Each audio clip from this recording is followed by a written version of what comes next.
mitad, vamos a decir, de nuestro itinerario sobre la belleza como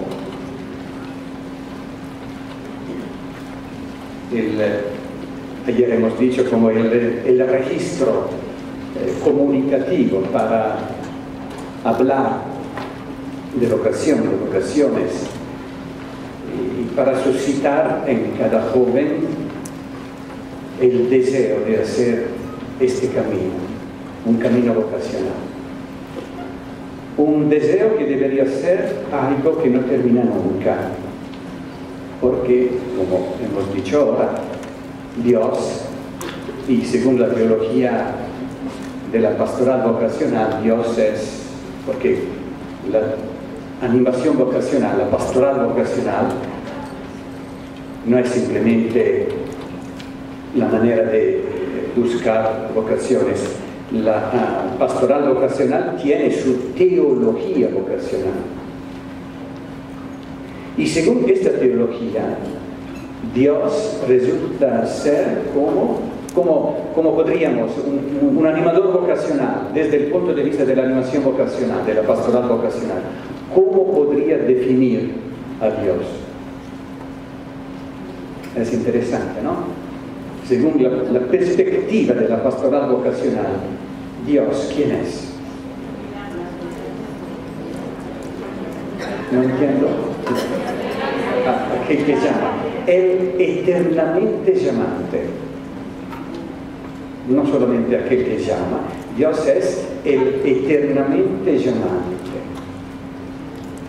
Aquel que continuamente llama y no podría hacer algo de distinto, porque llamar es voz del verbo,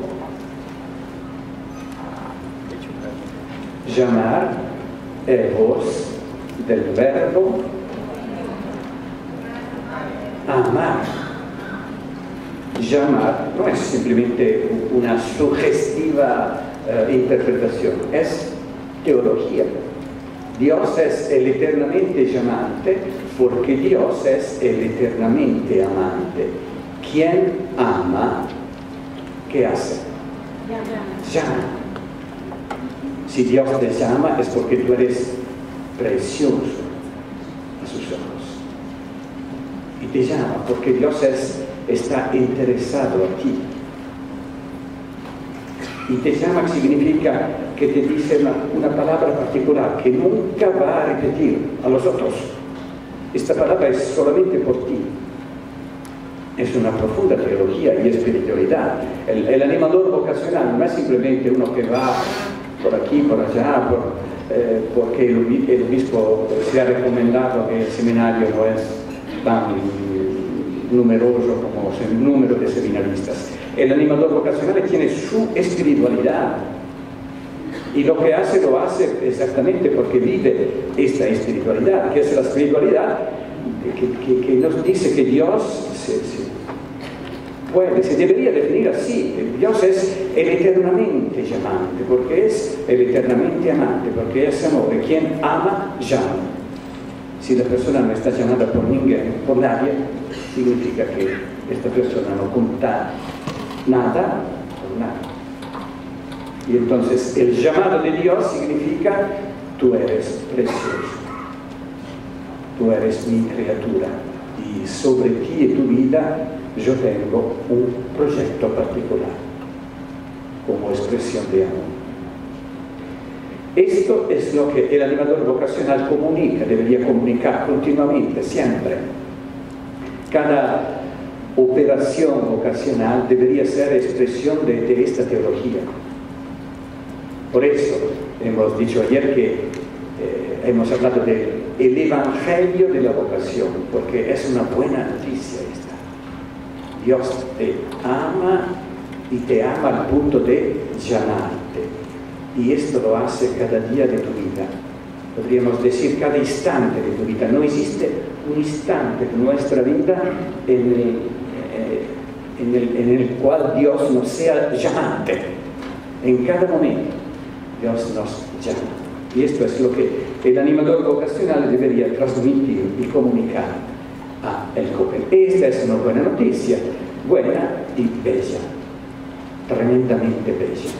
Y vamos a ver entonces, desde este plano teórico, que en todo caso nunca debería ser olvidado y puesto entre paréntesis, porque esta es la teología, la verdad, una teología que debería ser también teofanía, una teofanía que debería ser teopatía, una experiencia siempre más fuerte, no simplemente reflexión intelectual, espiritual, sino visión de Dios, porque cuando decimos Dios te llama, esta no es simplemente teología, esta es ya teofanía, porque es una experiencia más amplia, más profunda, más significativa, los sentidos son involucrados, ¿no? Cuando Dios te llama significa que Dios te ve, te identifica, te da un nombre, y solamente a ti este nombre, ¿no?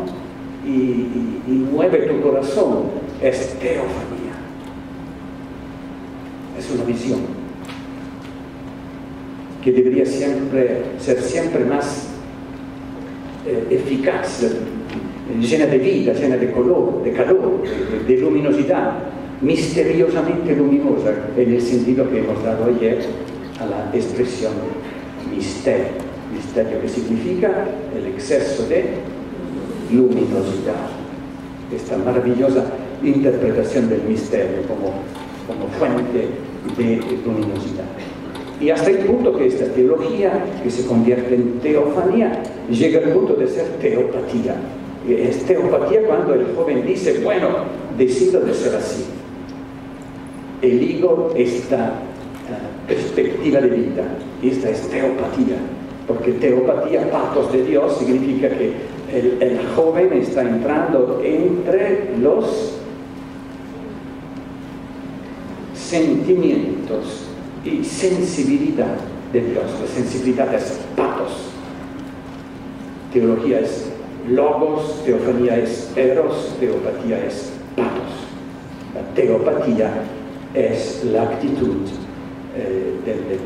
de la persona que en cada momento de su vida trata de entrar siempre más intensamente, profundamente al interior del corazón de Dios, para vivir su vida con el corazón de Dios, para aprender siempre más a amar a los demás con el corazón de Dios.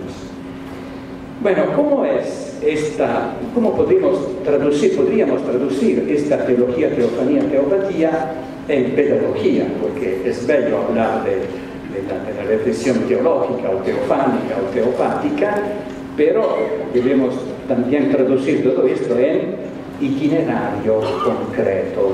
Y hemos dicho ya que la pedagogía necesita de ser objeto de atención, porque muchas veces nosotros, hombres de iglesias, permanecemos en un nivel muy abstracto, muy teórico, muy teológico, ¿no?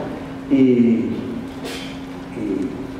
somos capaces de producir una teología bien elaborada, bien construida.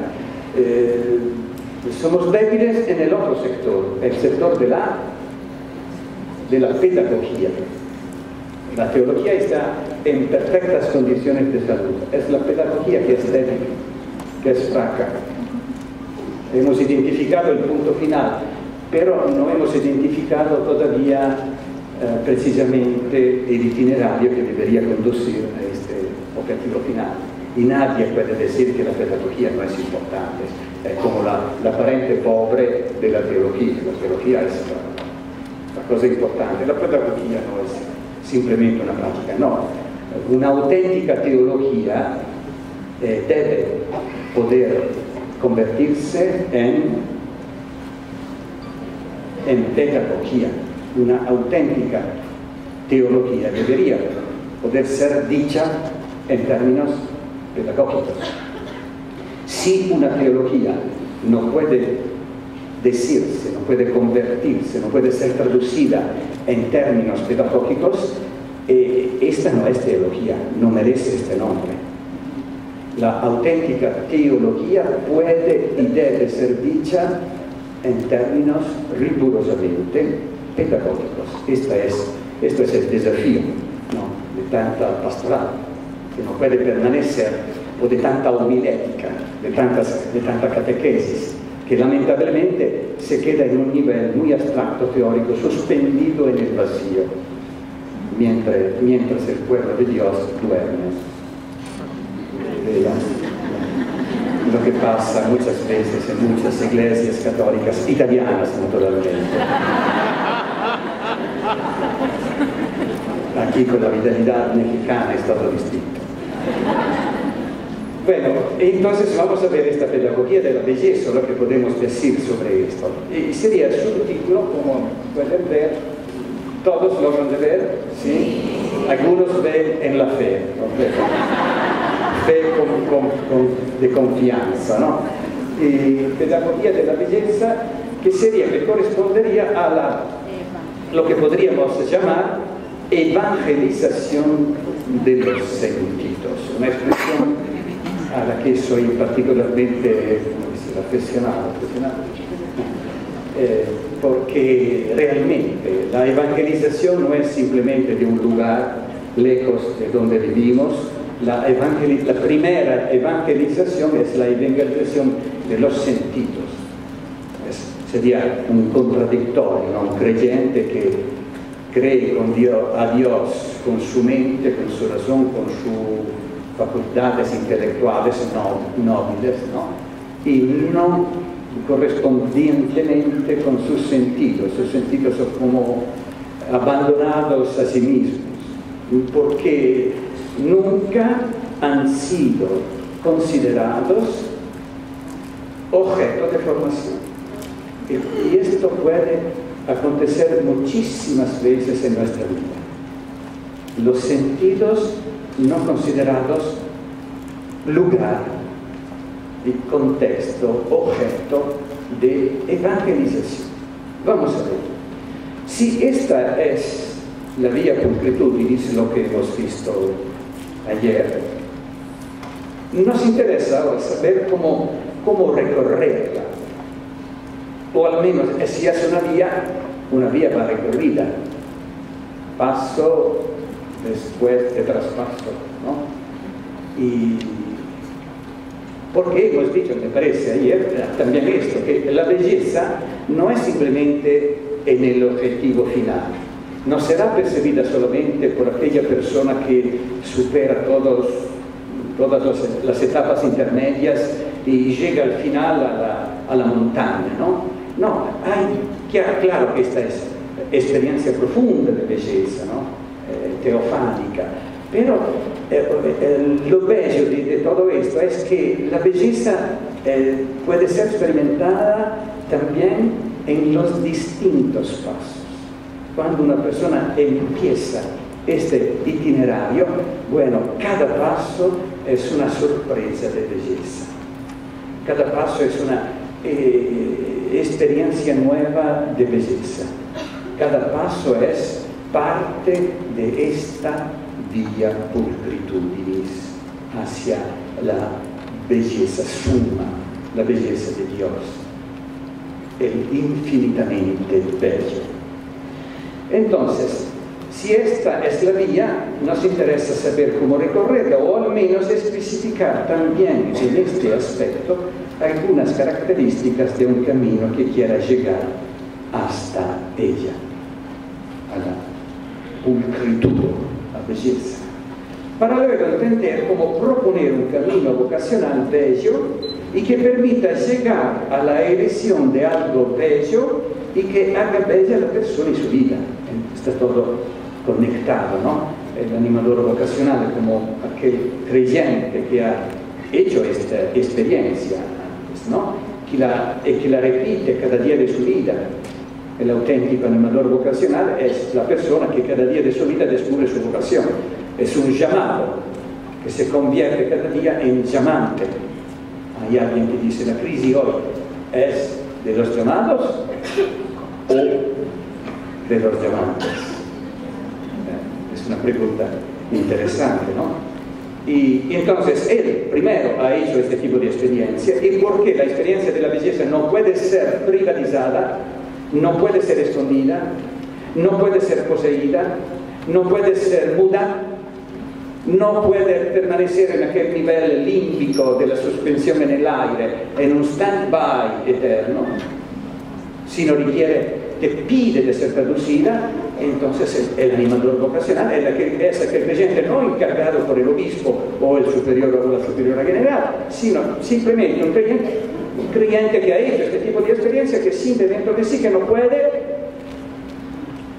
poseer por sí esta experiencia y la comunica. En aquel momento se convierte en animador vocacional, que sea oficial o no cuenta absolutamente nada. Y comunica ¿qué? Comunica la belleza, comunica algo de bello, comunica este itinerario para que el joven o la persona que no es joven, porque el itinerario vocacional se hace en todas las etapas y las edades de la vida, no es simplemente el joven el objeto de esta reflexión, ¿no? Para que el otro, el creyente, haga la misma experiencia de belleza. Si la gramática de la belleza concierne el aspecto objetivo de la misma belleza, lo que ahora quisiéramos comprender es no solamente objetivo, sino también subjetivo. Cuando se habla de experiencia, pasamos del nivel de la objetividad al nivel de la subjetividad, porque es el hombre particular, esta persona que se encuentra en este momento de la vida, a esta altura de la vida, con esta edad, que hace a la que propongo este tipo de experiencia. Entonces, en aquel momento, la objetividad se convierte en subjetividad, o el plano objetivo toca el plano subjetivo, dando vida a síntesis que son siempre irrepetibles, porque cada persona es siempre una interpretación nueva del llamado de Dios. Lo que ahora quisiéramos comprender es no solamente objetivo, sino también subjetivo. Se refiere de inmediato al camino de crecimiento psicológico y espiritual de la persona. Y quizás algunos aspectos que nuestros programas formativos no siempre consideran con suficiente atención. Me refiero a la formación de los sentidos y luego de la sensibilidad, que será la tercera parte. Veámoslo en una breve síntesis. Sentidos y belleza. Partimos de un presupuesto que probablemente no es tan evidente para muchos de nuestros contemporáneos, no es tan evidente en la cultura de hoy. Y sabemos que la cultura es algo muy importante, porque la cultura es como el aire. Penetra en cualquier ambiente, lugar, contexto, también en el templo. No hay muros. Trump puede construir los muros que él quiere, que él desea, pero no podrá nunca pretender de construir un muro, una muralla que pueda impedir a la cultura de contaminar todos los ambientes. La cultura es como el arte. También en un monasterio de monjas contemplativas, de rígida observancia, de clausura papal, y bueno, también en aquel contexto hay alguna contemplativa aquí, sí, me parece, ¿no? Todos somos contemplativos. Y también en el monasterio entra la cultura del mundo, sin pedir permiso y no respetando la clausura, absolutamente. Entonces, esto es para decir que es importante la atención, porque la cultura nos contagia y podría nos contaminar, sino podría nos contaminar. Entonces es importante ser atento sin demonizar nadie, absolutamente, porque esta cultura es el punto de referencia de la evangelización, pero al mismo tiempo estando bien atentos a no reaccionar a la cultura de una manera pasiva, inerte, sin darse cuenta de la contaminación, ¿no? Y bueno, esto es el presupuesto. Nuestros sentidos, los 5 sentidos, están, lo hemos solamente mencionado ayer, calibrados sobre la belleza, como sobre la verdad y la bondad. En otras palabras, los sentidos nos han sido dados para entrar en relación con la realidad. Los sentidos son como el puente entre nosotros y la realidad misma. En italiano se dice la sponda del cuore. El puente entre nosotros y la realidad misma, o la orilla del corazón. A través de los sentidos, nosotros comunicamos con la realidad circunstante para recibir y para dar. Sin sentidos no podríamos entrar en contacto con la realidad. Y no solamente, yo creo, con la realidad exterior, que se ve, que se toca, que se siente, que se puede sentir, sino también con la realidad de Dios. Nosotros establecemos una relación con Dios a través de los sentidos. Un místico usa sus sentidos. Y sin sentidos no puede existir. Sin sentidos que son físicos o tienen una referencia física, no existe espiritualidad auténtica. Sin sentidos no existe relación, posibilidad de relación. Creo que también la relación con nosotros mismos no sea posible sin los sentidos y un uso inteligente de los sentidos.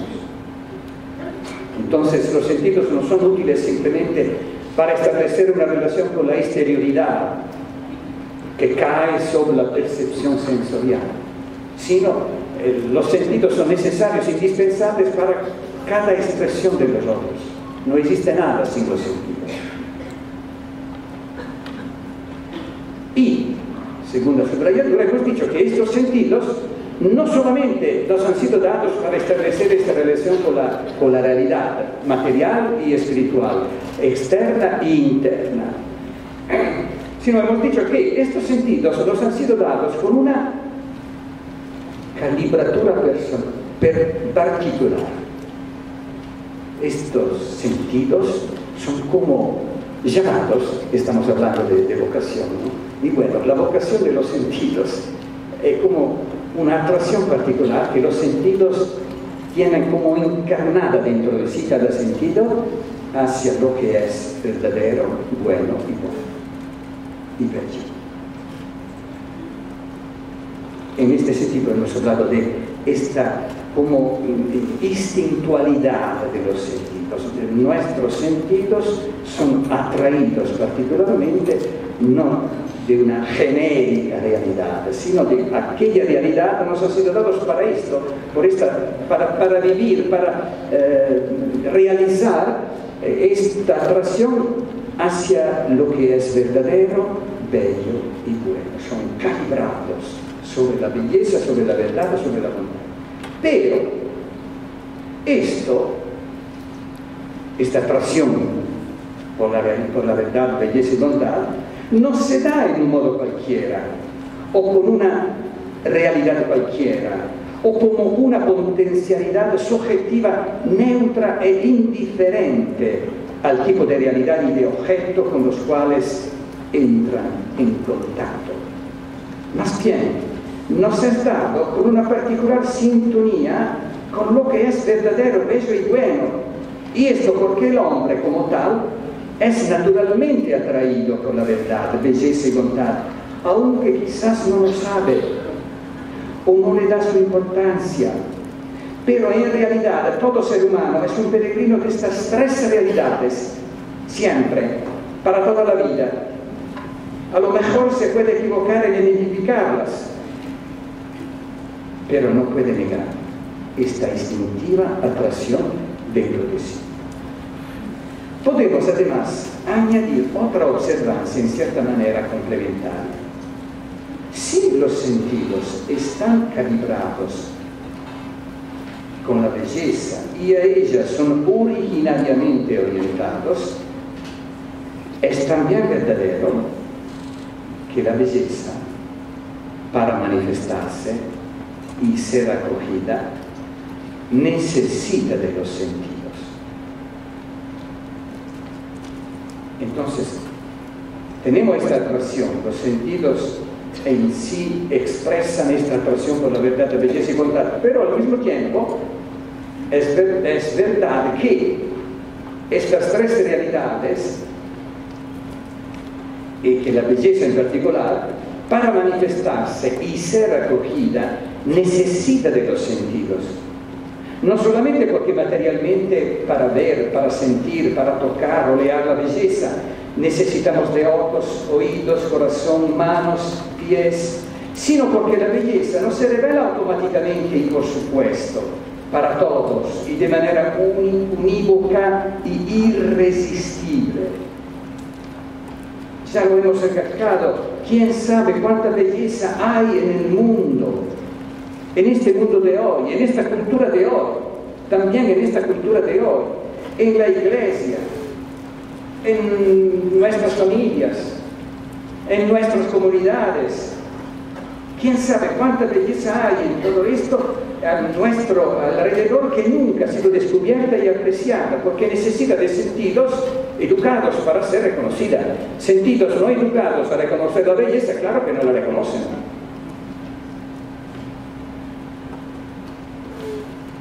Como si es verdad que cuánta belleza hay en el mundo que nunca ha sido descubierta y apreciada, como si hubiera sido perdida, como un tesoro preciosísimo que nadie ha sabido reconocer en su valor y desenterrar de su propio campo, como dice la parábola del Evangelio.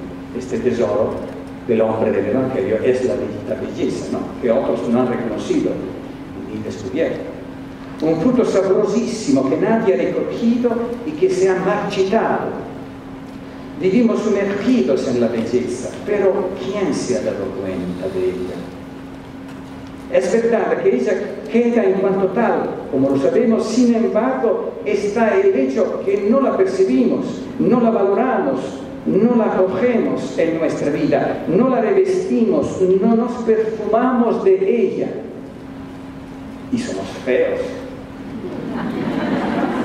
Y fea se hace también nuestra vida, lo que decimos, lo que hacemos, lo que anunciamos.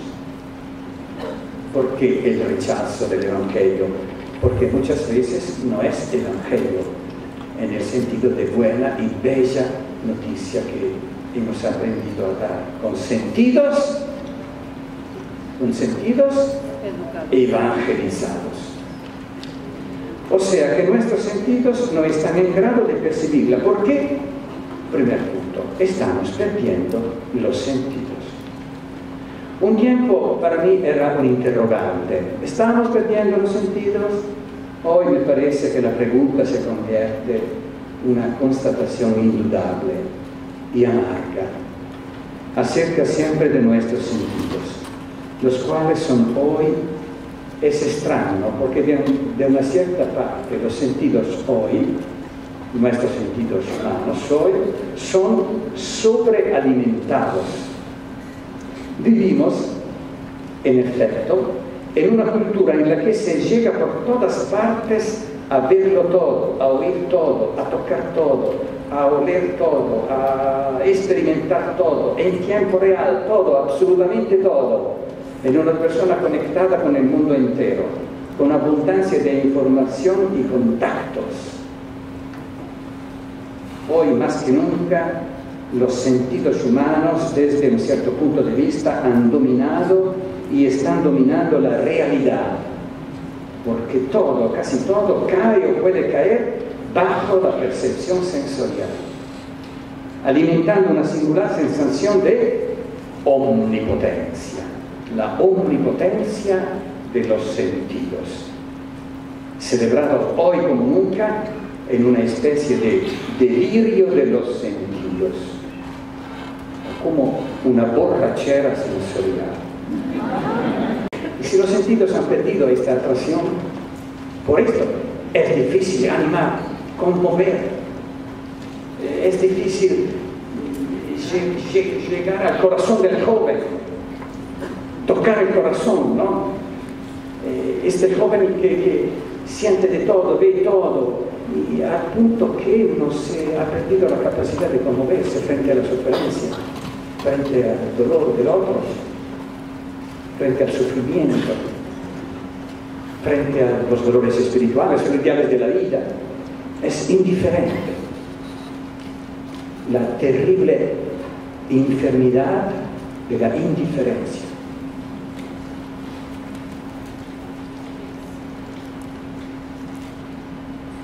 ¿Y por qué esto? ¿Por qué esta juventud es tan difícil de animar, de emocionar, de conmover, de impulsar hacia los ideales de la vida? ¿Por qué? ¿Porque son malos? ¿Porque son egoístas? ¿Porque son incrédulos? ¿Porque son ingratos? No, decimos que no, pero muchísimas veces la interpretación nuestra es que no, son malos, son egoístas, terminó la generación de los generosos, terminó cuando nací yo. Y ahora es la generación de los egoístas. Ojalá que esta fuera la razón, porque son malos, son egoístas, son incrédulos, son ingratos, porque todo esto significa una cierta sensibilidad de la vida. El problema es que son indiferentes. El problema es mucho más grave entonces, porque están perdiendo sus sentidos. Y si están perdiendo los sentidos, está claro que primero no se dan cuenta, porque claro, por darme cuenta que estoy perdiendo mis sentidos, yo necesito para darme cuenta que estoy perdiendo mis sentidos, yo necesitaría de mis sentidos para darme cuenta. Si estoy perdiendo los sentidos, no me doy cuenta de este evento terrible, dramático, estoy perdiendo mis sentidos. Y segunda consecuencia, si los jóvenes están perdiendo los sentidos, está claro que perderán también el sabor de la belleza y la capacidad de percibirla y escogerla, y de hacer de ella la razón de su elección vocacional, de su elección de vida. Esta es la consecuencia más dramática para nosotros.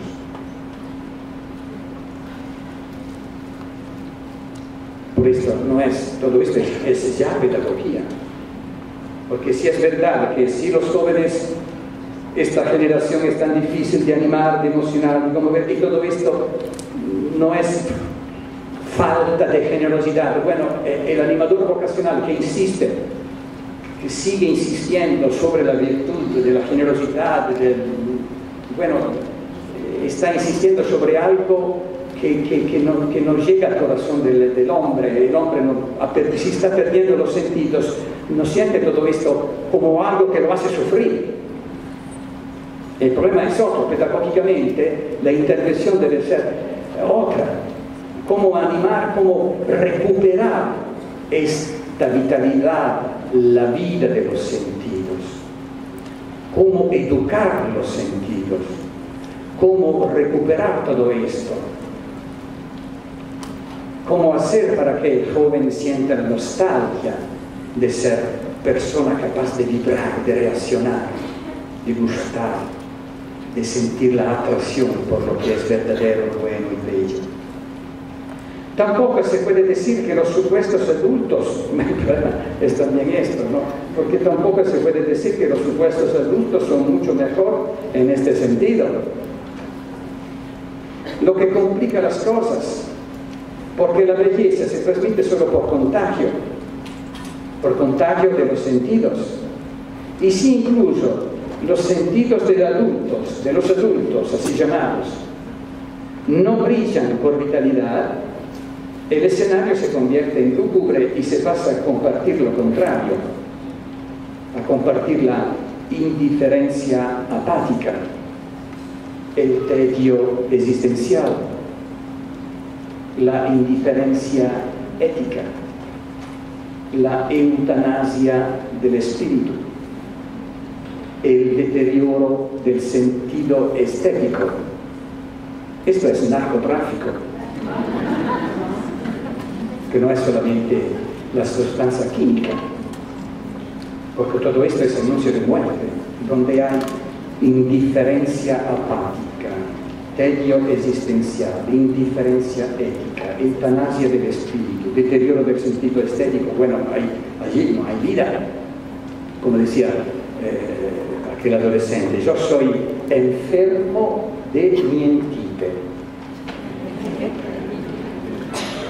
No de nada. Mientite es como la expresión de en mi vida nada me puede atraer. Entonces mi enfermedad, que soy enfermo de esta situación de total, como un electrocardiograma absolutamente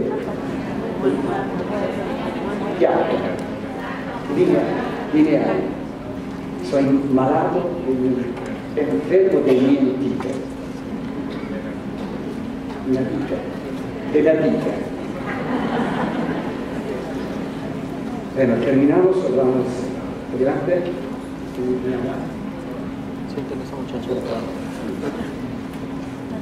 Entonces vamos a ver, por lo menos empezamos el segundo punto, evangelización de los sentidos.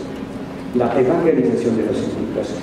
Y yo tendría la presunción de decir que toda esta expresión evangelización de los sentidos es como el sentido auténtico de la nueva evangelización. Porque de verdad, sería nueva esta atención a los sentidos. Hace falta convencerse, ante todo, que los sentidos deben ser educados. Esta es la primera. Hemos analizado la situación, hemos llegado a una conclusión. Y bueno, ¿qué hacer para contrastar este declino, este deterioro general sensorial? Bueno, la primera acción pedagógica es ser convencidos que los sentidos pueden y deben ser educados. Lo digo porque también desde el punto de vista psicológico, no todos los psicólogos son convencidos de esto. Y dicen, bueno, muchas veces la persona va al psicólogo y dice, bueno, yo soy así, y el psicólogo le dice, bueno, tienes que aceptarte. Así es tu vida, así es este es tu temperamento, carácter, tú tienes que aceptarte. Y la terapia sería exactamente el contrario de lo que estamos diciendo. No, la autoaceptación es como una liberación de la presión del perfeccionismo, ¿no? Que te impide de caminar hacia los ideales y la realización de los ideales de vida. Pero autoaceptación no significa inercia, no significa esta estúpida y cretina e imbécil tendencia a decir, bueno, no tengo nada que hacer. Esto no es auténtica psicología. Entonces, primer punto, los sentidos pueden y deben ser educados. Y la educación no inicia de la propuesta de contenido, sino del trabajo sobre el contenedor, para que sea libre el joven, la persona, para acoger aquellos contenidos. Y sí, antes de esto quería decir, los sentidos pueden y deben ser educados. Y ser educados significa de por sí, recuperar la educación inicial. Claro, esto es el objetivo de la educación de los sentidos. Hacer que mis sentidos recuperen la capacidad y posibilidad de ser atraídos por la verdad, la belleza y la bondad. Y esto es indispensable en la vida de cada hombre, no solamente en la vida del creyente. No solamente en la vida del creyente. Hemos dicho que los sentidos nos han sido dados según esta calibratura, pero esta calibratura no significa que puede ser es instintiva. La hemos recibido, pero la hemos recibido como una semilla, ¿no? Que tiene que ser protegida, que tiene que ser custodiada, cuidada, que tiene que ser alimentada correctamente. Cuando los sentidos son alimentados de una manera sobreabundante, sin ninguna atención a la alimentación, claro que en aquel momento los sentidos no son educados. La provocación es exactamente el contrario. Y sobrealimentando los sentidos, no educo mis sentidos. Por lo contrario, corro el riesgo que estos sentidos pierdan su vocación inicial. Claro, entonces decir que los sentidos pueden y deben ser educados significa que yo tengo la responsabilidad de proteger esta vocación inicial, natural, que pero necesita de educación para ser siempre según su vocación inicial. Segunda atención, la educación no inicia de la propuesta del contenido, sino del trabajo sobre el contenedor para que la persona sea libre para acoger aquellos contenidos. ¿Qué significa hablar enigmático? Este es un hablar enigmático. Pasamos al misterio. Queremos decir que no es tan inteligente el educador que provee rápidamente a llenar de contenidos la cabeza de quien lo escucha. Contenidos nobles, espirituales, teológicos, carismáticos. Ha llegado el tiempo.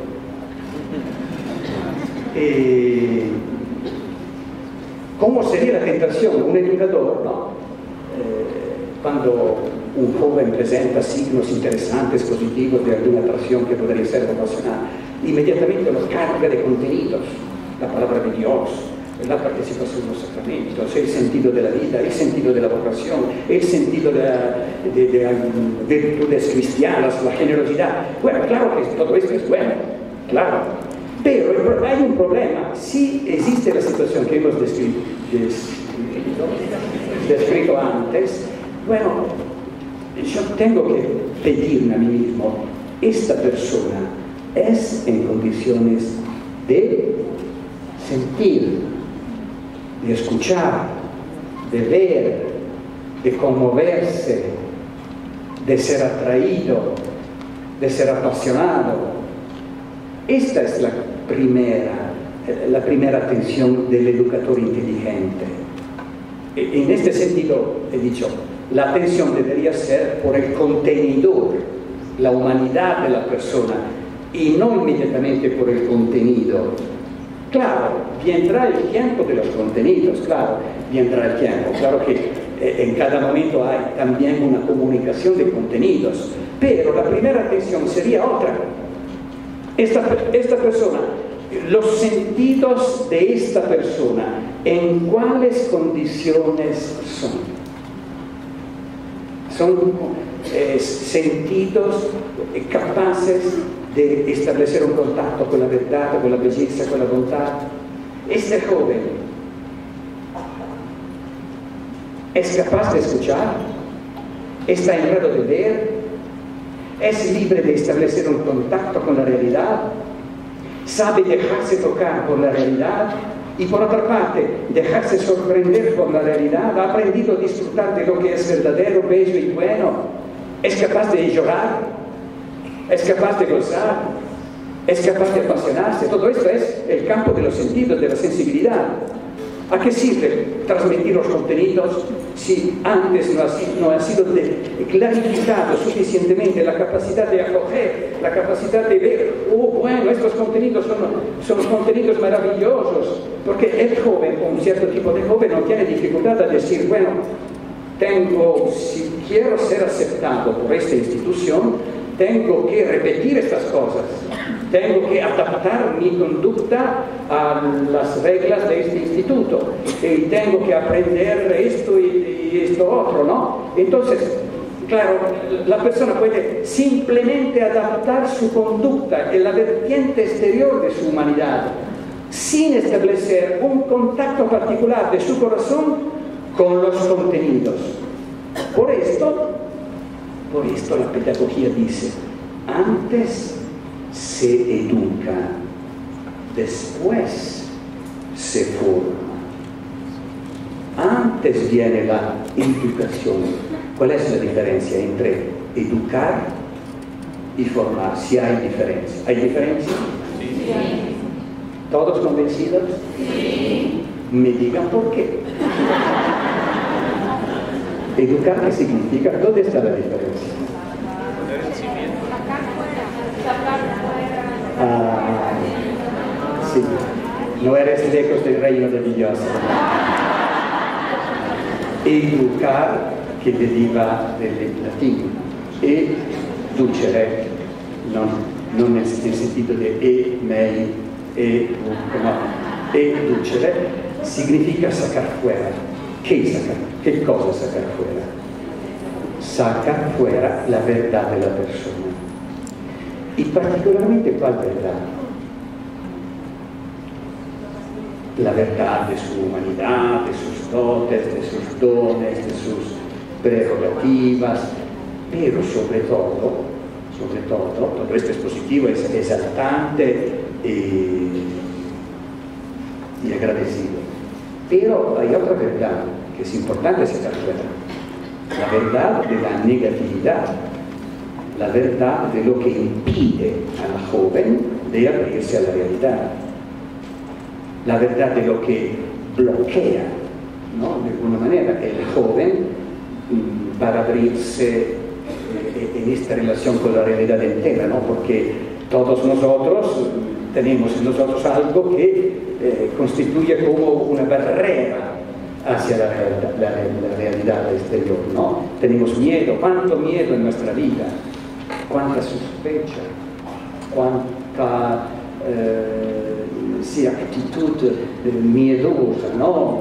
Porque el otro, los otros, porque la cultura, el aire, porque la iglesia, porque el pastor, porque la superiora, porque la madre maestra, porque Papa Francisco, también Papa Francisco pertenece a este tipo de... ¿no? ¿Cuántos tienen miedo, no? Y con todas las consecuencias lamentables y tristes. Bueno, en cada hombre existe como una reacción contraria, porque nadie ha tenido padres perfectos, infancia perfecta, educación inicial perfecta, contextos familiar, social perfecto, maestros perfectos, y nadie ha entrado en una congregación perfecta, vive en una comunidad perfecta, con una superiora perfecta y hermanas perfectas, y en una iglesia perfecta, con un obispo perfecto, y sería diabólico la pretensión de la perfección. Sería diabólico, claro, es diabólico, no es sencillamente una broma, ¿no? Es diabólica la pretensión de la perfección. Es diabólico cuando te dice, bueno, tú tienes razón, porque la realidad no es perfecta, tú tienes razón a cerrarte en ti. Esta es la tentación diabólica.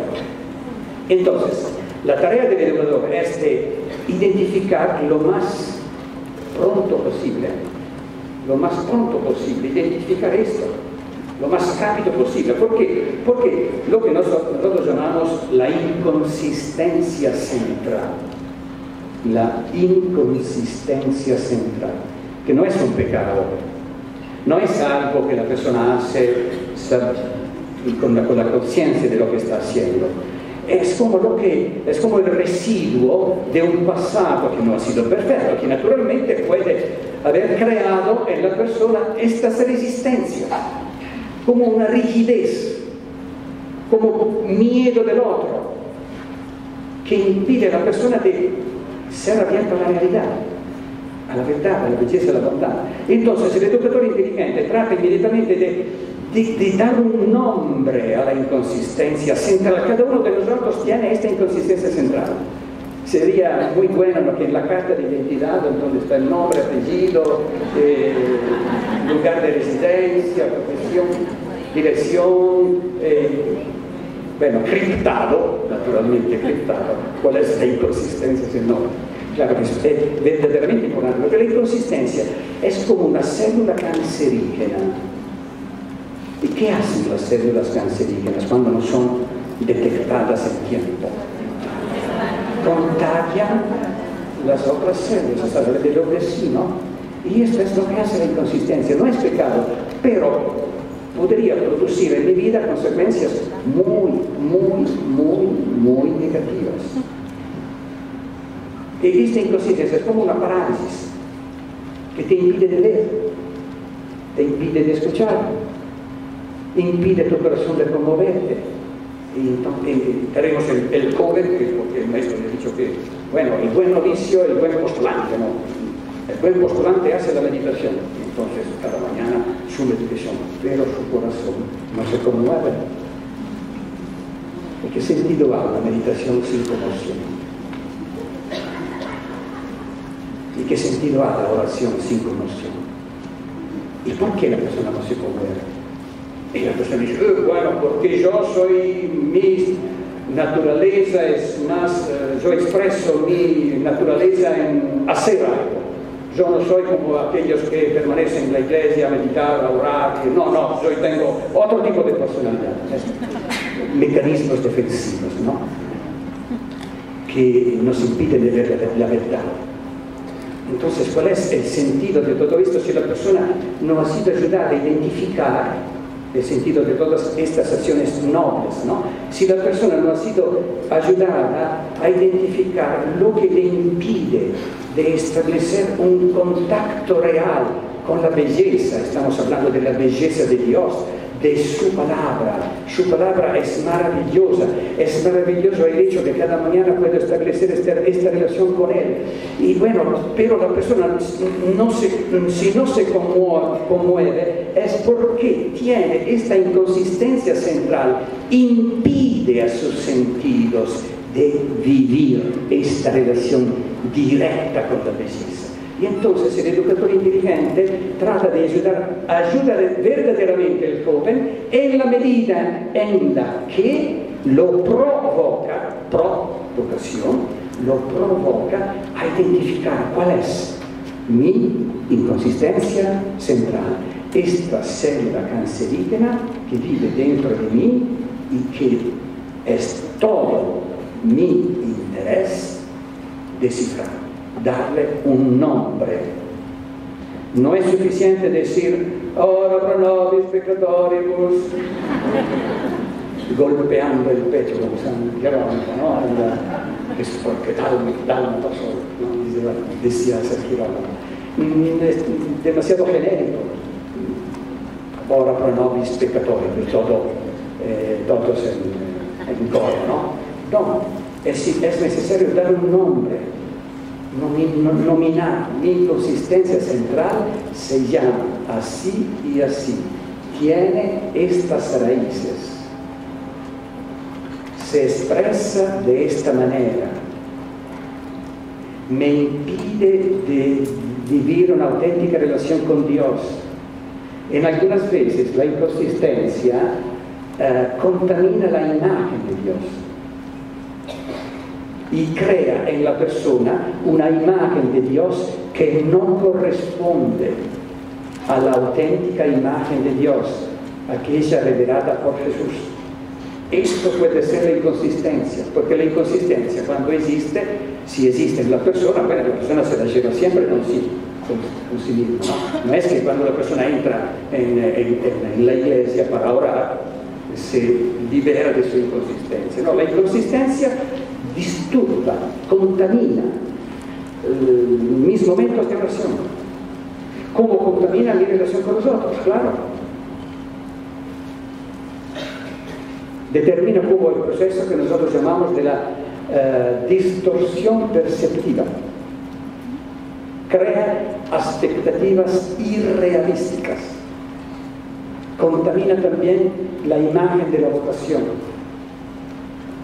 Es un desastre si la persona no es ayudada a identificar lo más rápido posible, porque cuando empieza el camino pedagógico de formación, ¿no? Lo que lo llamamos formación, no empieza en el día en que la persona entrada en la institución, en la así llamada casa de formación o seminario o año propedéutico, no. La formación empieza en aquel día bendito en el que la persona, ayudada y provocada inteligentemente, ha logrado identificar precisamente su inconsistencia central. Aquel día bendito, la persona entra, se puede considerar persona en formación. Antes de este día, aquella persona simplemente vive en un lugar llamado seminario. Su residencia es en Vía del Seminario número 1 y la simplemente habita. No es información. Empieza a ser información solamente aquel día bendito que un educador inteligente lo ha ayudado y provocado a identificar su inconsistencia central. Desde aquel día la persona puede empezar realmente un camino de progresiva política científica. Claro, y acabamos. Tarde te he amado,